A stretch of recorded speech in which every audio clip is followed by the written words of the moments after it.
భగవంతుడే లేడు, అంతా సైన్స్తోనే ముందుకెళ్తుంది, సైన్స్ సాధించిన ప్రగతి, ఇలాంటి మాటలు మనం నేను అడిగాను కదా, ఇప్పుడు సైన్స్ ప్రగతి సాధించలేదనేది మనం ఒప్పుకోము. సైన్స్ ప్రగతిని సాధించింది. ఏదైతే ఈరోజు సాంకేతికంగా అభివృద్ధి చెందాము అని మనం అనుకుంటున్నాము, ఆ సాంకేతిక అభివృద్ధిలో ఉన్నటువంటి మానవ సమాజం ఖచ్చితంగా వేరే దృక్పథంలోకి వెళ్ళిపోతుంది. ఒక రాయి చెక్కి బయట సింహం బొమ్మ తయారు చేశారు, ఇంకొక రాయిని చెక్కి అమ్మవారిని పెట్టారు. నువ్వు ఈ సింహాన్ని చూసి ఎందుకు నీలో భయం కలగట్లేదు, అమ్మవారిని చూసి నీకు ఎందుకు భక్తి వస్తుంది? దానికి ఆ పిల్లాడు ఏం సమాధానం చెప్పాడు? ఆ పిల్లాడి యొక్క బుద్ధిలో అది ఎక్కించాడు. మాట్లాడకూడని తప్పుడు మాట ఒక పిల్లాడి నోట్లో నుంచి వచ్చిందనుకో, ఏది ఇంట్లో తల్లిదండ్రులు ఆ భాష వాడుతూ ఉన్నా, ఆ పదాలు వాడుతూ ఉన్నా వాడికి నా మనస్సు మీద సైన్స్ యొక్క నియంత్రణ ఏమీ లేదే. ఈరోజు సమాజం అనేటువంటిది ఒక వ్యాస్ట్ సొసైటీ.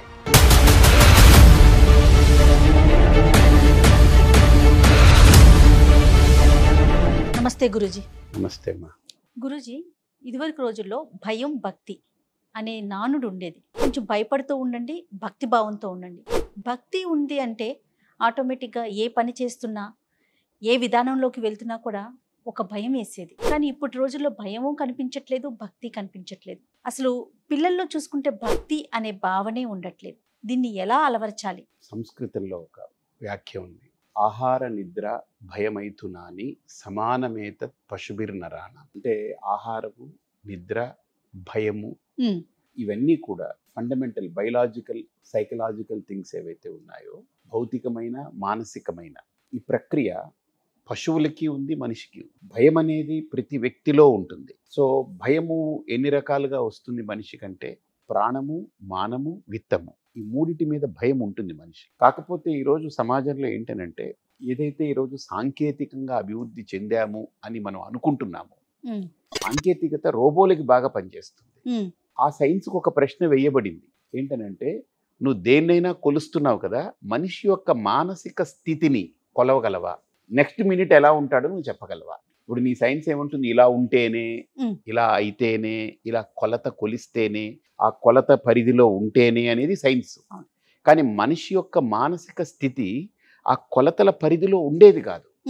అలా కొలత పెట్టి ఆ కొలతల పరిధిలోకి తెస్తే అది మనస్సే కాదు. ఇంకా flow of water is called river, flow of thoughts is called mind. అంటే ప్రవహించే నీళ్లు ఎక్కడైతే ప్రవహిస్తుందో దాన్ని నది అంటాం. అవును. నిలువ ఉండిపోతే దాన్ని ఒక కొలననో, చెరువనో, లేకపోతే కాలువనో ఏదో ఒకటి అంటాం, అంతే కదా, ఒక గుంట.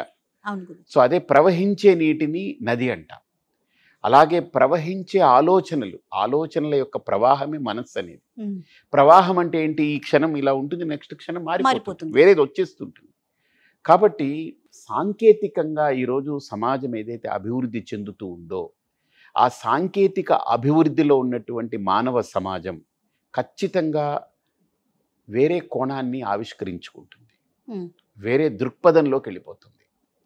అందుకనే ఇప్పుడు చాలామంది ప్రశ్నలు ఏంటంటే, ఒక రాయి చెక్కి బయట సింహం బొమ్మ తయారు చేశారు, ఓకే, బయట అమ్మవారి వాహనం అని పెట్టారు, ఇంకొక రాయిని చెక్కి అమ్మవారిని పెట్టారు. నువ్వు ఈ సింహాన్ని చూసి ఎందుకు నీలో భయం కలగట్లేదు, అమ్మవారిని చూసి నీకు ఎందుకు భక్తి వస్తుంది అని అడిగాడు. మామూలుగా సింహం అంటే భయం కదా. అవును. అంటే వాడు అంటాడు, ఆ పిల్లాడు, అబ్బాయి ఇది రాయి కదా, ఇది నన్ను ఏం చెయ్యదని. మరి అమ్మవారు కూడా రాయే కదా, మరి అలాంటప్పుడు రూపం వేరు కదా. రూపం వేరే, ఇది రూపం వేరైనా సింహం అనే రూపం ఉంది కదా. సో కానీ అది రాయి కాబట్టి నన్ను ఏం చెయ్యదని ఒక భావనలో ఉన్నాడు. అక్కడ అమ్మవారి దగ్గరికి వెళ్ళేటప్పటికి అది కూడా రాయే కదా, దాన్ని ఎందుకు నువ్వు అమ్మవారిలా చూస్తున్నావు అని అడిగాడు. దానికి ఎందుకు నువ్వు భక్తి, దానికి ఎందుకు నువ్వు ఒక రకమైన ఒక శ్రద్ధ, దానికి ఒక పవిత్రత, ఇవన్నీ నువ్వు ఆపాదిస్తున్నావు అని అడిగాడు.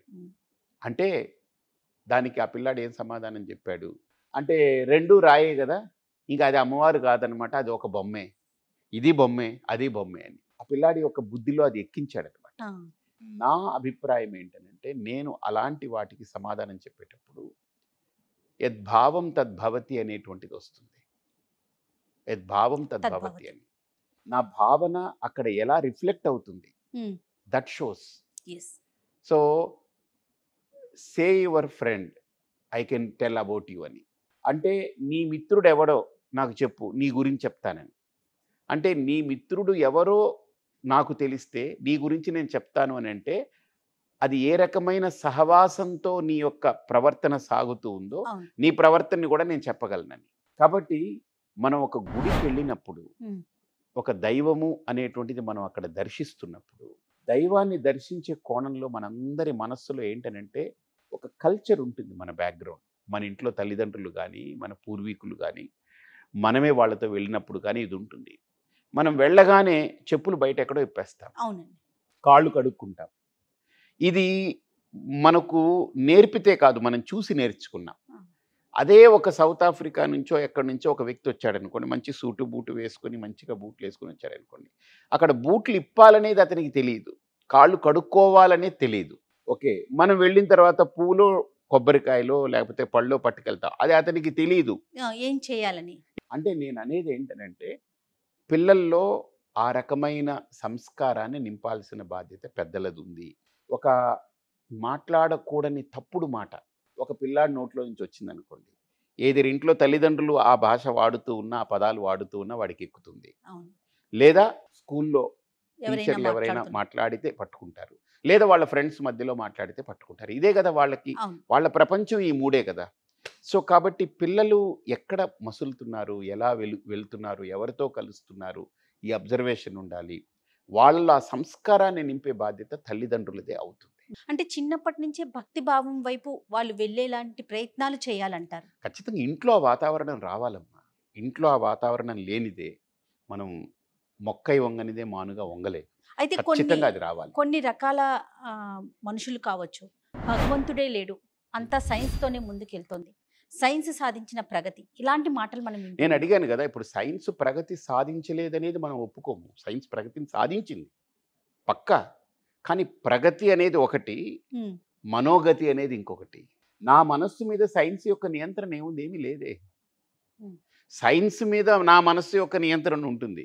ఇప్పుడు సైన్స్ని కనిపెట్టేది, సైన్స్ అని చెప్పగలిగేది నా మనస్సు. అవును, అంతే కదా. అవును. ఇప్పుడు ఆ మానసిక పరిపక్వత, మానసిక స్థితిని బట్టే కదా సైన్స్ని కూడా ఎక్స్ప్రెస్ చేస్తున్నాం. అవును, కానీ science has no say over on my mind. అంటే మరి ఇలాంటి ప్రశ్నలకి మనస్సుని మరి భక్తి భావం కంట్రోల్లో ఉంచగలుగుతుందని అంటారా గురూజీ? కాదు, కంట్రోల్ అనేది ఏది ఉంచదమ్మా, కానీ సంస్కారం. ఇప్పుడు ఒక ఎగ్జాంపుల్, ఇంట్లో తండ్రి సిగరెట్ పీలుస్తూ కొడుకు రే సిగరెట్ ఎప్పుడన్నా నువ్వు తాగావనుకో నువ్వు సస్తావని అన్నాడంటే నీకు ఆరోగ్యం బాగుండదు, నీ గుండె పాడైపోద్ది, నీకు లంగ్స్ పాడైపోతుంది, నువ్వు చచ్చిపోతావు, నీకు ప్రాణాంతకం అని చెప్పాడు అనుకోండి, అడి చేతిలో సిగరెట్ ఉందనుకోండి, ఎలాగ అది క్యారీ అవుతుంది? క్యారీ అవ్వదు కదా. ఇప్పుడు సినిమాల్లో కూడా ధూమ్రపానం ఇది చాలా ఆరోగ్యానికి హానికరం అని వేస్తారు కదా, అండ్ అక్కడ తాగుతూ ఉంటారు కదా. అంటే ఏంటి ఇక్కడ ఏం సింక్ అయినట్టు? అక్కడ సైన్స్ అంటున్నాం, సైన్స్ సాంకేతికంగా చాలా బాగా డెవలప్ అయింది, నో డౌట్. అంతే ఘోరంగా పతనం అవ్వడానికి కూడా అది ఉపయోగపడుతుంది కదా, అదే సైన్స్. ఈరోజు ఫోన్ హ్యాకింగ్ అంటున్నారు, ఈరోజు రకరకాలు అంటున్నారు, అది చేసేస్తున్నారు, ఇదంతా సైన్సే కదా. సైన్స్ మంచి చేస్తుంది, చెడు చేస్తుంది. కాబట్టి మంచి చెడులు అనేవి ఒక్కదానికి ఆపాదించొద్దు, మనిషి యొక్క మనస్సు దాన్ని ఎలా వాడుతున్నాడు. కాబట్టి దానికంటే ప్రభావం ఎవరు? సైన్స్ కంటే ప్రమాదము ప్రభావము రెండు మనసులోనే ఉంటుంది. నేనేమంటానంటే మన ఏవ మనుష్యానాం కారణం బంధమోక్షయో, ఇది మన ఋషులు ఒక ఫార్ములా పెడితే దాన్ని ఇప్పుడు కాదు కదా, మీరు రాసుకోండి. ఇంకొక 100 సంవత్సరాల తర్వాత సైంటిస్ట్ వచ్చి అది తప్పని చెప్పలేడు, 100 కాదు 1000 సంవత్సరాల తర్వాత కూడా. ఆ ఫార్ములా హ్యాస్ ద డెప్త్, దానికి ఒక బేస్ ఉంది. మనస్సు కంటే గొప్పది కాదు సైన్స్, ఇది ఐ కెన్ ఛాలెంజ్ ఎనీవేర్. ఎందుకంటే సైన్స్ గొప్పదైతే ఆ సైన్స్ని పాడు చేసేటువంటి, రివర్స్ చేయగలిగేటువంటి శక్తి మనస్సుకు. మరి ఆ మనసే పరిపరి విధాల పరుగులు పెడుతూ ఉంటుంది కదా గురూజీ. అంటే రకరకాల దృశ్యాలను చూస్తాము, రకరకాల వాతావరణంకి వెళ్తాము, రకరకాల వ్యక్తుల్ని కలుస్తాం. అనేది ఏంటంటే ఈ రోజు సమాజం అనేటువంటిది ఒక వాస్ట్ సొసైటీ. ఒకప్పుడు మనం ఇంట్లో 20 మంది ఉండేవాళ్ళు, కానీ ఇప్పుడు ఇంట్లో ఒక్కడే ఉండి వాడు 20 మంది చేయగలిగే పనంతా వాడొక్కడు ఫోన్ ద్వారా చేసేసుకున్నాడు. ఇప్పుడు జొమాటో కొడితే జొమాటో తెచ్చి ఇచ్చేస్తున్నాడు, ఇంకోటి కొడితే ఇంకోటి వస్తున్నాడు. ఇప్పుడు జస్ట్ ఎగ్జాంపుల్, నేను ఒకరింట్లో ఉన్నాను, ఒకరింటికి వెళ్ళాను. వాళ్ళు ఏంటంటే వాళ్ళ ఇంట్లో ఏదో లేదు వస్తువు తెప్పించాలంటే మీరేం కంగారు పడకండి 8 minutes వచ్చేస్తుందని అన్నారు. అరే నువ్వేం ఋషివా, నువ్వేమన్నా పెద్ద దేవుడివా, ఎలా 8 నిమిషాల్లో ఇది వస్తుందని కరెక్ట్గా టైం చెప్తున్నానంటే లాంటి యాప్స్ వచ్చేసాయి. వాళ్ళు చూసేసి 8 minutesలో మీ దగ్గర ఉంటుందంట, టైంతో సహా సెకండ్స్తో సహా. వాడు కరెక్ట్గా పట్టుకొచ్చి అప్పచెప్పేస్తున్నాడు. సో సైన్స్ యొక్క ప్రగతి ఇవన్నీ ఉన్నాయి కదా, ఇవి లేకపోలేదు కదా. దీనితో పాటు సమాజంలో ఏవేవి పెరుగుతున్నాయో ఏవేవి పెరగకూడవో అవన్నీ పెరిగిపోతున్నాయి. ఆ పెరిగిపోయే వాటిల్లో మనందరం కూడా ఉన్నాం. అందులో మన మనస్సుని నిజంగా మంచి సంస్కారంతో దాన్ని సంస్కరించుకుంటూ పోవాలి తప్ప మనం అది చూడొద్దు అని మనం గట్టిగా వాదించడానికి లేదు. కంటపడచ్చు. మన మనసుతో కూడా మనం వాదించుకునే అవకాశం లేదా గురూజీ? లేదంటే మనస్సుని వాదించి ఎవడు నెగ్గలేడమ్మా, మనస్సుని సాధించి నెగ్గగలడు. సాధనతో మాత్రమే మనస్సుని నెగ్గగలడు. కాబట్టి నా లెక్కలో ఈ సమాజానికి భయం అనేది ఖచ్చితంగా ఉంటుంది మనిషిలో. కానీ భయం కంటే దాటిపోయినటువంటిది ఏంటంటే, ఈరోజు మీరు అన్నారు కదా ప్రగతి అనే ముసుగులో భయం అనే దాన్ని అణగదొక్కుని మనిషి రకరకాలుగా ఎక్స్పాండ్ అవుతూ ఉన్నాడు. నెంబర్ 1. నెంబర్ 2 ఏంటంటే, భక్తి అనేది కూడా ఈరోజు ఎలా అయిపోయిందనంటే, నిజంగా చెప్పాలి అనంటే ఒక గుడికి వెళ్తున్నాము అని అంటే వెళ్ళే వాళ్ళని చూస్తే వాళ్ళ ఆలోచనలు ఒకలాగున్నాయి, వెళ్ళని వాడిని చూస్తే వాళ్ళ ఆలోచనలు ఈ ఎక్స్ట్రీమ్లో ఉంది, ఇది ఆ ఎక్స్ట్రీమ్లో ఉంది, ఇది ఈ ఎక్స్ట్రీమ్లో ఉంది. నాతో కొంతమంది అడుగుతుంటారు, ఏమండి మనం ఈ పూజలు చేస్తే గెలుస్తామా అని. నేనంటాను, ఇప్పుడు పూజ చేస్తే నిన్ను గెలిపించి పూజ చేయలేదు కాబట్టి ఆయన ఓడిస్తే దేవుడు ఏమవుతాడు? సాటిస్ఫై అవుతాడు, అంతే కదా, ఆయన దేవుడు కదా. సో కాబట్టి నేనేమన్నానంటే, ఒక ఎగ్జాంపుల్ చెప్పాను. ఒక నియోజకవర్గంలో ఒక 2 కంటెస్టెంట్స్ ఉన్నారు. వాళ్ళిద్దరూ మొక్కుకుంటారు దేవుణ్ణి, గెలిస్తే మేము వచ్చేస్తాం ఇచ్చేస్తామని. కానీ ఇద్దరు గెలుస్తారా? ఒకరికే కదా గెలుపు సాధ్యం ఒకరికే. ప్రజాస్వామ్య వ్యవస్థలో గెలుపు ఒకరికే. నిజంగా దేవుడు ఏం చేయాలి? ఇద్దరిని గెలిపించగలిగాలి, లేదా ఇద్దరిని ఓడించేయాలి. అది జరగని పని. ఎవరో ఒక్కళ్ళే గెలుస్తారు. ఈ గెలిచిన వ్యక్తి ఏమనుకుంటాడు? అబ్బా నేను దేవుణ్ణి నమ్మాను గెలిచానని. ఈ గెలవని వ్యక్తి ఏంటి? నేను దేవుణ్ణి నమ్మాను కానీ ఎక్కడో తేడా కొట్టింది, ఏదో జరిగిందని అంటాడు. ఎగ్జాంపుల్ చెప్తున్నా. కాబట్టి గెలుపోటములు దేవుడి మీద పెట్టి, మనము మనకు కావలసినవన్నీ దేవుడి మీద పెట్టి మనం చూసుకోవడం అనే ఆ ఎక్స్ట్రీమ్ కూడా తగ్గించాలి. దైవం అనేది ఒక శక్తి, దైవం అనేది ఒక తత్వం, దైవం అనేది ఒక సాధనకు సంబంధించి. ఇంకో చిన్న ప్రశ్న గురూజీ, నేను కూడా భక్తితో కొలిచినప్పుడు నన్నెందుకు భగవంతుడు చూడలేదు, నాకెందుకు ఓటమినిచ్చాడు అనే ప్రశ్న మనుషుల్లో వస్తుంది కదా గురూజీ. దానికి మరి దాన్ని ఎలా సవరించుకోవాలి? వీళ్ళిద్దరూ ఏది చేయకుండా దేవుడి మీదనే పెట్టి ఇంట్లో కూర్చున్నారా? వాళ్ళ ప్రయత్నం వారు చేసే, ఆ ప్రయత్నంలో ఇతని దగ్గర లోపం ఉందేమో, ప్రయత్న లోపం. ఏ భగవద్గీత తీసినా, ఏ రామాయణం తీసినా రాముడైనా దేవుడి మీద పెట్టేసి కూర్చోలేదు. ఆయన చేయాల్సిన పని ఆయన చేశాడు. కృష్ణుడైనా ఏమన్నాడు అర్జునుడికి? అరే నీ దేవుడు, నీ వేదాంతము, నీ వైరాగ్యం ఇవన్నీ ఒప్పుకుందాం, అవన్నీ కావాలి, కానీ నీ ప్రయత్నము ఎప్పుడూ విడిచిపెట్టద్దు అన్నారు ఆయన. కాబట్టి నేను ఎప్పుడు పరిశీలన చేసినప్పుడు నాకు 3 అంశాలు కనిపిస్తుంటాయి: దైవానుగ్రహము, యోగ బలము, దైవ బలము, అలాగే ప్రయత్న బలం. ఈ 3 బలాలు కలవాలి ఒక మనిషి సక్సెస్ అవ్వడానికి. దైవ బలం అని అంటే మనం ఒక మంత్రము, ఒక సాధన, ఒక యజ్ఞము, ఒక జపము, వీటితోటి ఒక పాజిటివ్ ఎనర్జీని మనం ఇన్వోక్ చేసుకుంటున్నాం. యోగ బలం అని అంటే మనం పుట్టినప్పుడు మనకు తీసేటువంటి జాతకం అంటారు కదా, జ్యోతిష్య పరంగా కూడా ఆ యోగ బలం అనేది ఉండాలి, యోగం ఉండాలి. 3వది ప్రయత్న బలం, ఇది కూడా ఉండాలి. ఈ 3 సరళ రేఖ మీద కరెక్ట్గా వచ్చినప్పుడు సక్సెస్ అనేది కనపడుతుంది. ఇది నాకున్న అనుభవం. ఇది నాకైనా మీకైనా ఎవరికైనా ఇందులో ఏ ఒక్కటి లోపించినా సక్సెస్ అనేది దాని పర్సంటేజ్ తగ్గిపోతుంది. అప్పుడు మనం ఎవరి మీద నింద వెయ్యకూడదు. అంతే అంతే కదా. అంతే. చాలా సంతోషం. నమస్తే.